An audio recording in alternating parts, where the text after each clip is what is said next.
So it's sharing. So welcome everyone. Really happy to be here today talking to you about high mileage questions. This is actually one of my favorite topics when it comes to coaching skills, and one of the things that I think we as coaches really need to get good at. High mileage questions, asking questions are really the foundation of what we do as coaches. So I'm going to share with you a few tips today, some do's and don'ts, some examples. So hopefully by the end of today's session, you'll be feeling a little bit more clear and confident about asking high mileage questions. So I notice a lot in the work that I do with IIN students is that, and we do coaching demos, and what I hear a lot are students really asking the client a lot of sort of informational gathering questions. So they're trying to piece together situations and scenarios and get all the facts. And while it's important to have some of that, it's really more important to ask those high mileage questions to move the client to those deeper, more reflective, exploration type places. So that's really what we're going to talk about. And for me, there's a little bit of an art to asking questions. So in our world, we're all about asking versus telling. And I do think that there is a little bit of an art to that. And for me, it was about understanding, the rationale behind the questions, the point of what we're doing as coaches, really where we're helping the client to go.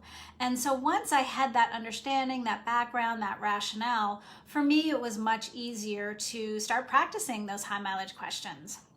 And I know for a lot of new coaches, there's this thought, well, if I just had a list of high mileage questions, then everything would be great. And I think absolutely as a new coach, if you have that list and you have a few high mileage questions that you're going to use in your session, it's absolutely going to give you the confidence to get out there and start. So absolutely some benefit to that. But I think once you get into it and you really understand the rationale, there's just a real art to asking those questions. It's not that the question has to be perfect and said in a specific way or, formulated in a specific way, but it's really at the essence. What is that question trying to do? Where is it hoping to move the client? So I want to talk a little bit about that background, that essence, and then, like I said, I'm going to share some tips, some do's and don'ts, some good questions, some not so great questions. And like I said, I hope that by the end you're just feeling more clear about the rationale and the understanding behind asking powerful questions. And then you'll have some tips to actually get out there and start practicing.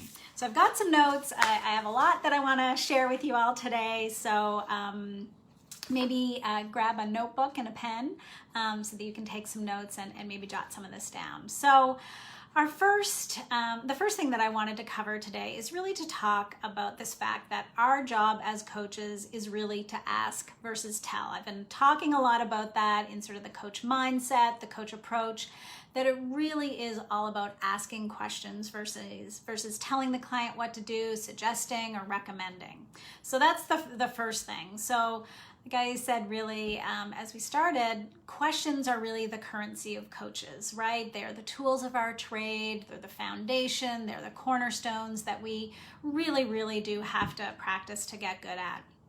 And there's we can think about questions are really like a compass. So we are not really sending or using our questions to send a client to a specific destination. We're not trying to do that.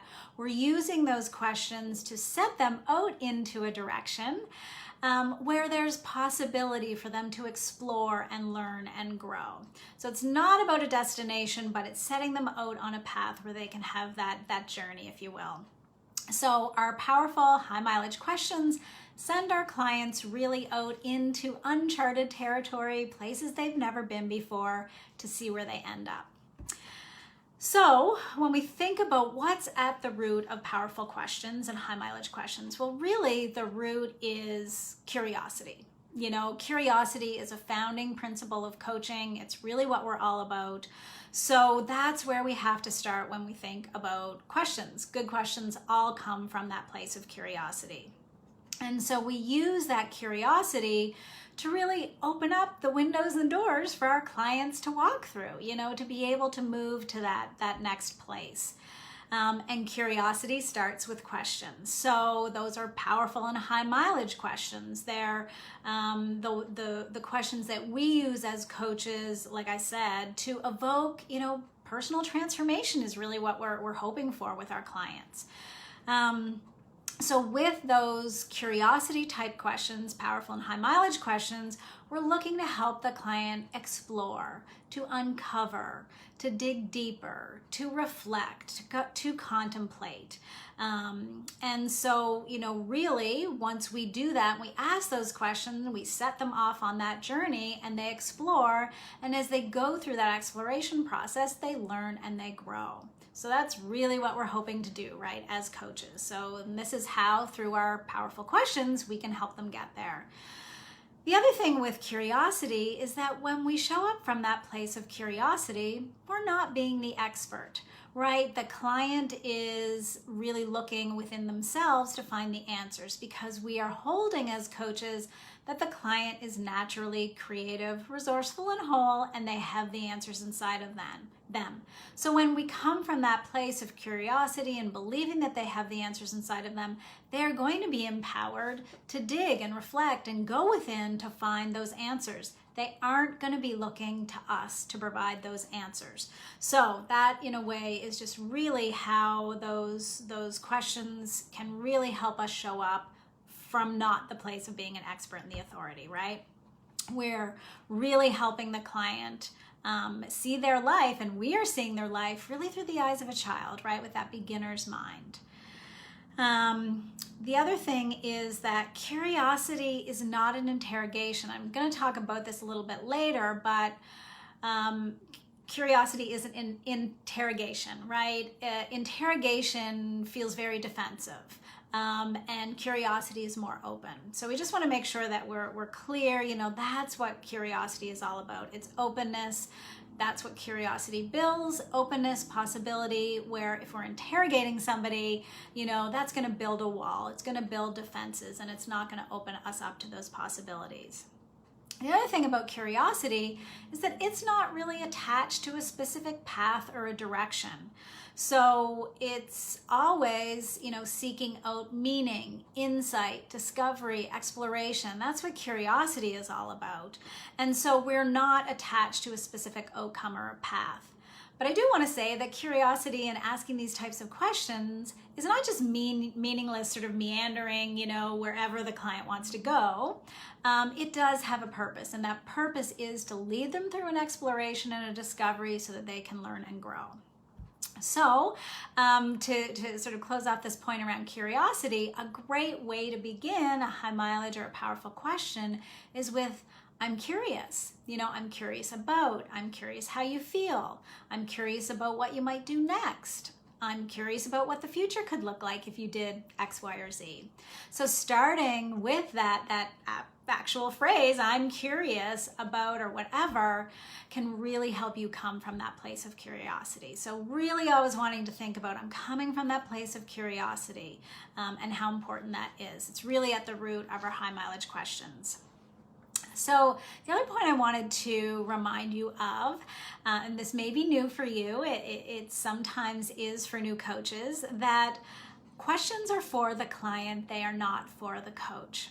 So the client has the answers, the coach has the questions, right?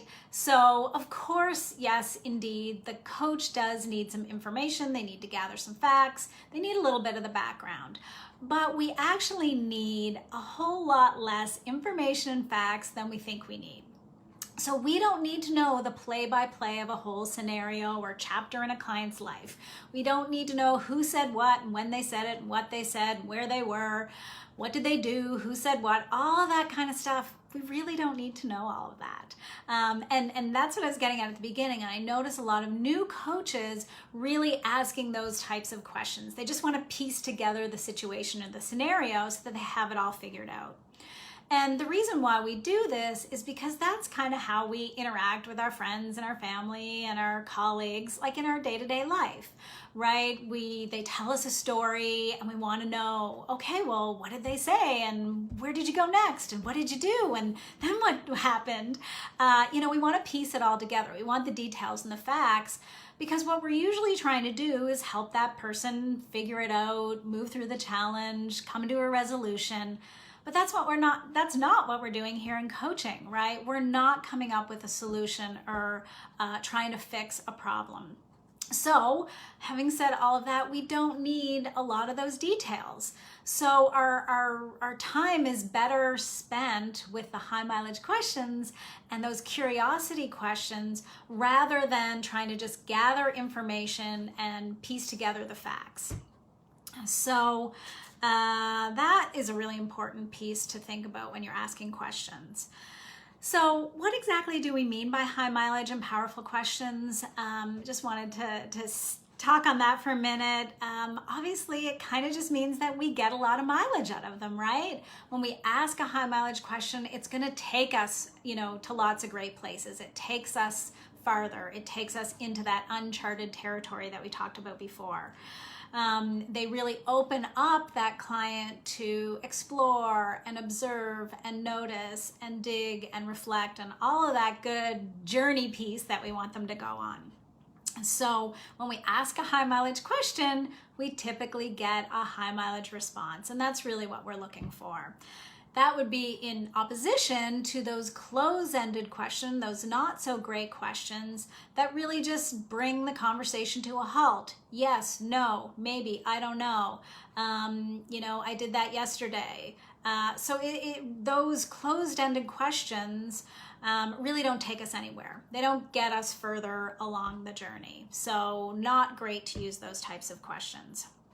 So the other thing with high mileage questions is they're actually really empowering to the client.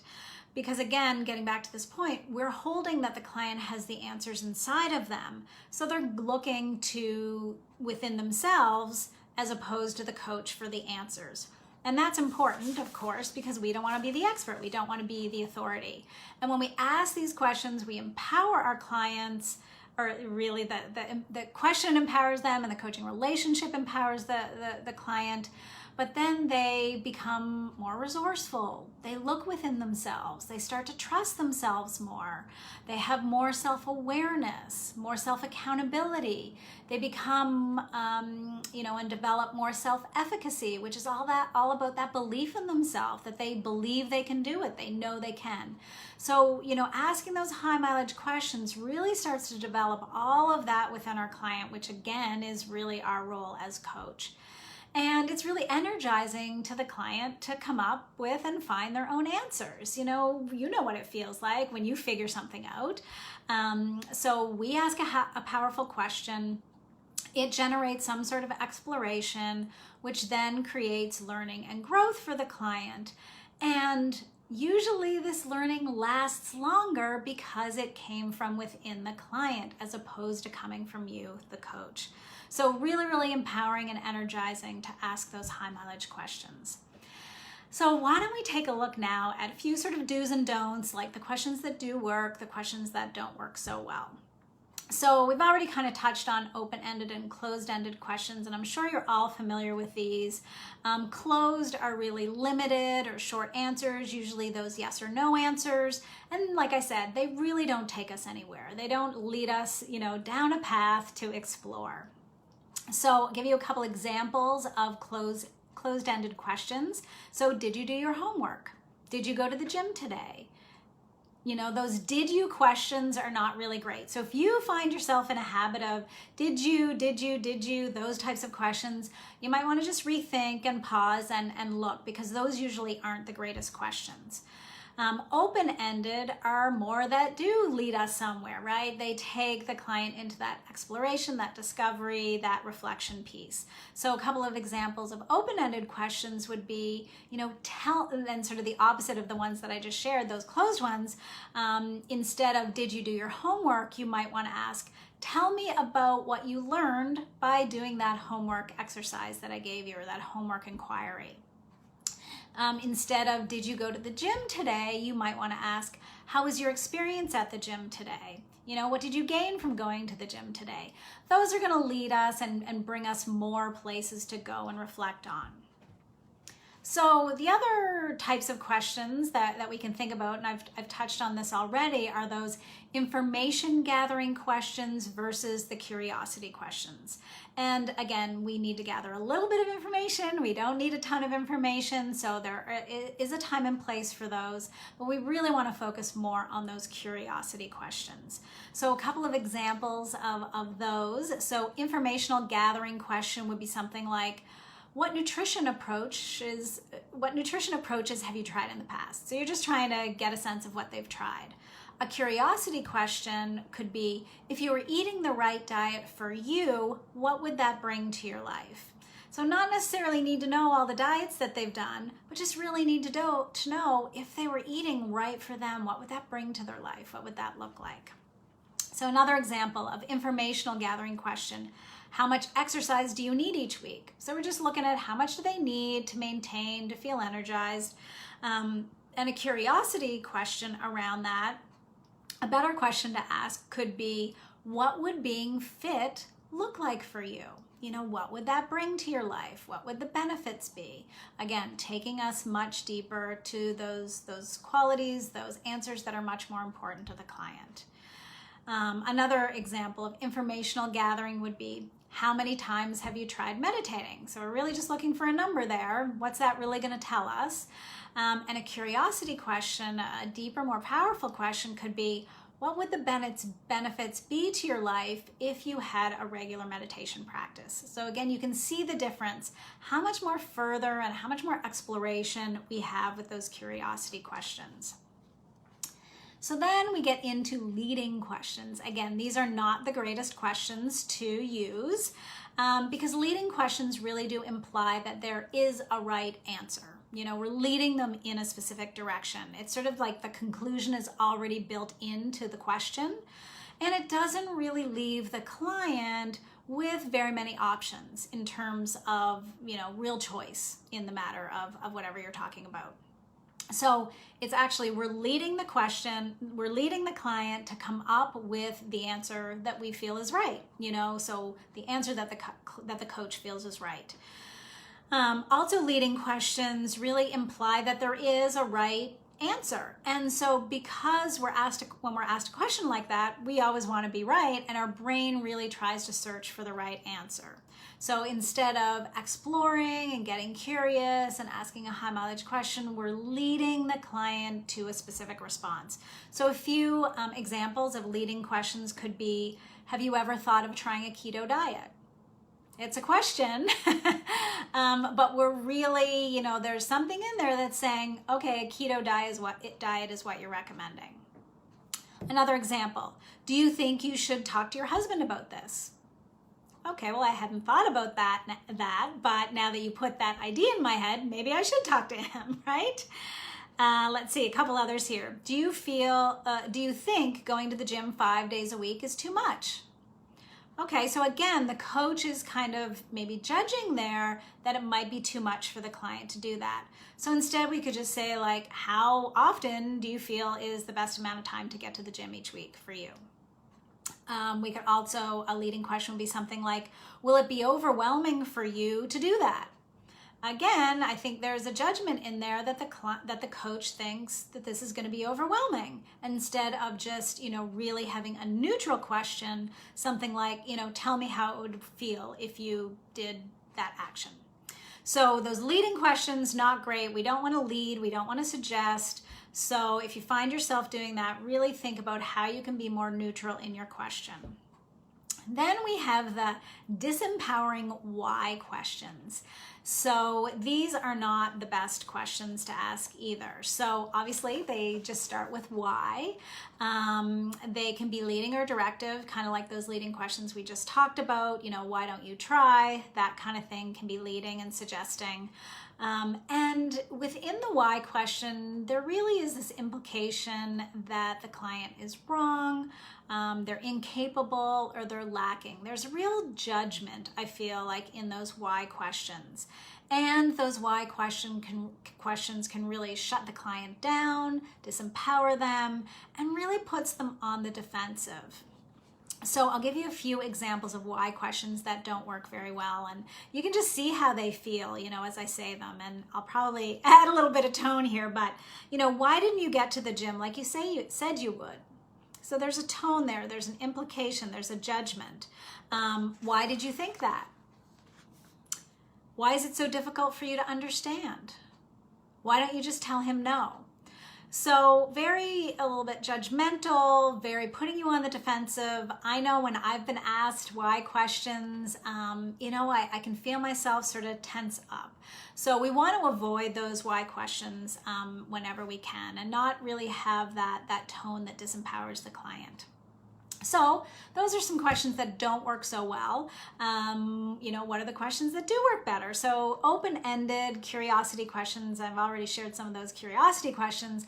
Those are really the ones that work best and are the most effective. So, I've said this a few times, they really allow the client to open up, to explore, to share, to talk about and reflect on their feelings, their desires, and all the possibilities that are open to them in their life. And usually the open-ended questions begin with the W's. So our who, what, where, and when. And we don't have the why. We just talked about why we're not using why questions. So we've got who, what, where, when. So the 4 W's. And then we also have how. How is a really great open-ended question. So the 4 W's and 1 H. As a little rule of thumb to remember. So I want to give you some examples of all the W questions and the H. Just so that you have them. So the who questions. Who in your life can support you in making this change? Who do you need to be in order to reach that goal? And then the what questions. What and how are really our main ones. We find we use what and how a lot, but we have some of these other ones. So what changes to your schedule do you need to make to free up time to focus on this goal? So that's a good one. What would it look like if you weren't so stressed? So again, taking into the future. And then a couple of where examples. So where in your life is there an opportunity to practice more patience? Where do you see yourself at the end of this year? And then a couple when questions. When did you feel your best? When was a time in your life that you made a similar change like this? And then we get into those how questions. So how can I support you in achieving this? And how would things be different if you were exercising regularly? So who, what, when, where, and how are some really great questions to just have in your repertoire to be using all the time. Then I wanted to share with you the miracle question. So this is a really high mileage, powerful question that we're not going to use probably every time in our coaching sessions with our clients, but a really, really powerful one that, possibly a whole session could, come out of this one question. So it really is a way to get the client to look at what's possible, to look at the future. And so the question goes like this. It says, what if overnight a miracle happened and you woke up tomorrow and the problem was solved? So it's just, you go to bed, there's a miracle, you wake up tomorrow and everything is better. So that last part, the problem was solved, you can really take that and tailor it to your client to whatever it is that you're focused on.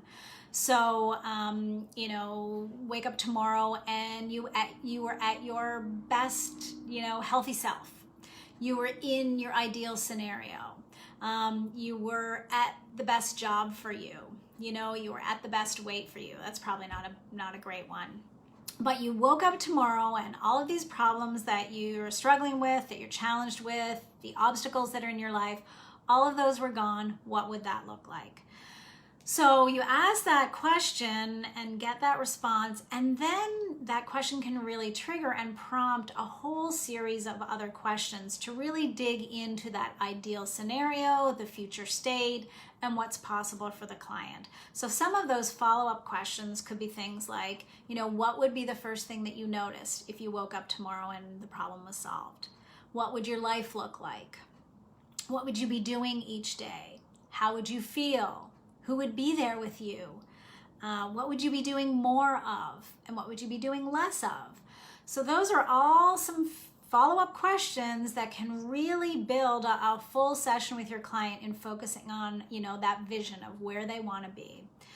We can also reframe it and use the magic wand question. So if I had a magic wand and could wave it and make everything, better, what would that look like? Or if you had a magic wand and you waved that and, everything was, ideal and as you want it to be, what would that look like?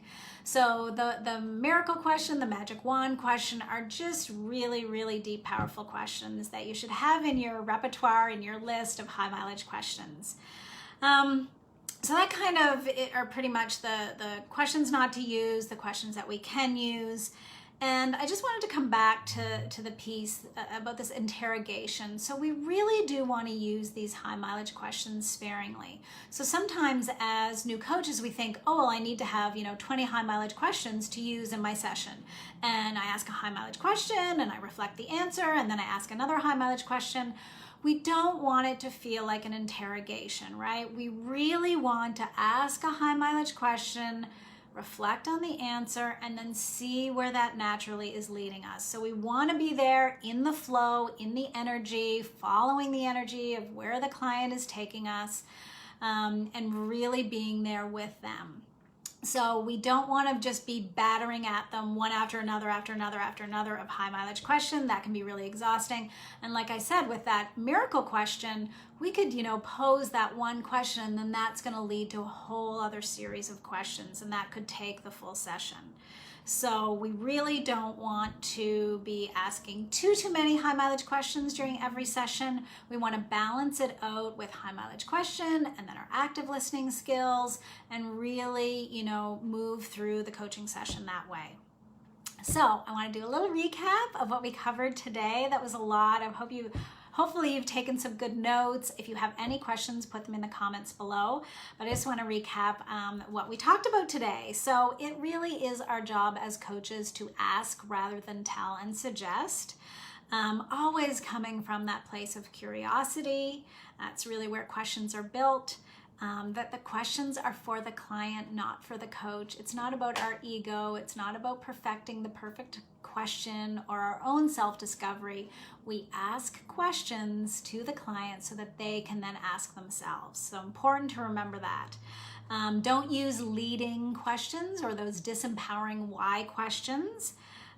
Do use open-ended questions. How and what are really good open-ended questions. Do use the miracle or the magic wand question. Use those questions to stretch and challenge your clients so that they can explore and discover things about themselves. And then don't use too many questions. We don't want to interrogate. So with all of these tips in hand, I hope that you'll start practicing, more high mileage questions. And whether you have clients or not, or a full-fledged health coaching practice or not, you can start using these with your friends, your family members, your colleagues, just really starting to show up from that place of curiosity, that coach-like place with that coaching mindset, and just see how it works, see how people respond to those high mileage questions. And the other thing that I wanted to share with you is a really, really wonderful book. So if you are looking for a list of questions, if you're a health coach, this is really a wonderful, wonderful resource to have. Hopefully you can see it here. It's Quantum Coaching Questions. It's by Marilena Minucci.